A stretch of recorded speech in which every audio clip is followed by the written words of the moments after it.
Hello students, so let's solve the first question. So these are the two questions from coordinate geometry. See, first one doesn't need any calculation. So if you have got the answer, it's really good because it needs just a bit of analysis. Okay, so let's start. So the first question is, if circles are drawn taking the sides of triangle ABC as diameter, then radical center for all the three circles is. Okay, so what is it? So what do you say? What will be the answer, bachon?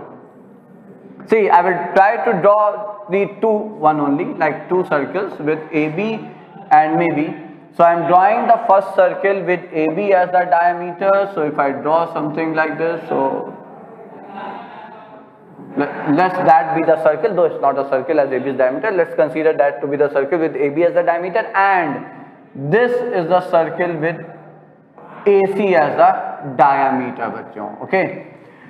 Now see, deliberately I took the point of intersection of these two circles on the third side. That's the first thing you need to know. If you know it, you would have used it. If you don't know it, then from here onwards, remember one thing. Why? See, I am going to prove it for you people. How will and why will that so? See, if I join the line segment joining this point A and D, let's call this point to be D, then see, angle ADB is the angle subtended by the diameter AB of the white circle. So diameter subtends right angle at any point on the circumference. So this angle, though it doesn't seem to be right angle, but okay, let's take it as right angle. So that's the right angle. Similarly we can say, so this is 90 degree, and similarly we can say here angle ADC again will be 90 degree. The same logic, because now we will consider the blue circle for which AC is the diameter.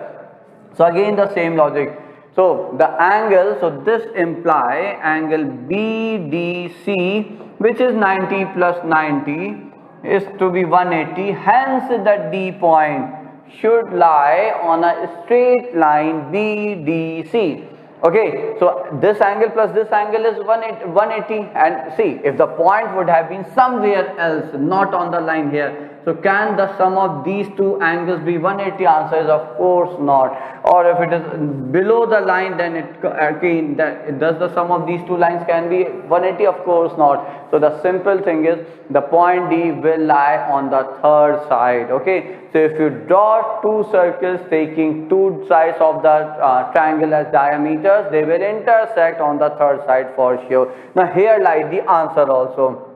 How? See, so I'm just removing it. Okay, so the answer is how? Because see, now remember the properties of radical axis, the common chord. If two circles intersect, then the common chord is the radical axis. Okay, so that means here in this figure, AD is the radical axis. All of you will agree with me, isn't that, bachcho? Mante hain sare? All of you agree with me, hai na? So AD is the radical axis. So similarly, for the another two pair of circles, the circle say with AC as the diameter and BC as the diameter. Okay, you will draw the chord which starts from C and will meet the opposite side. So it will again be the radical axis. Now see, AD is perpendicular to the third side BC. So AD is nothing but the altitude. So radical axis in such case is nothing but the what, bachon?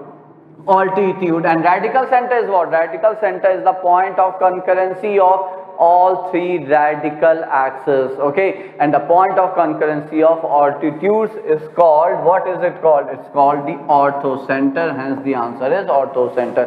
So as I said, we don't need any calculation here. We have to just understand what they have asked and apply the concept, the properties of radical axis, the common chord. And if two circles are drawn taking two sides of the triangle as the diameter, they will always intersect on the third side of the triangle. You should remember it from here on, this as a theorem, bachcho. Okay, so that was the first question for today.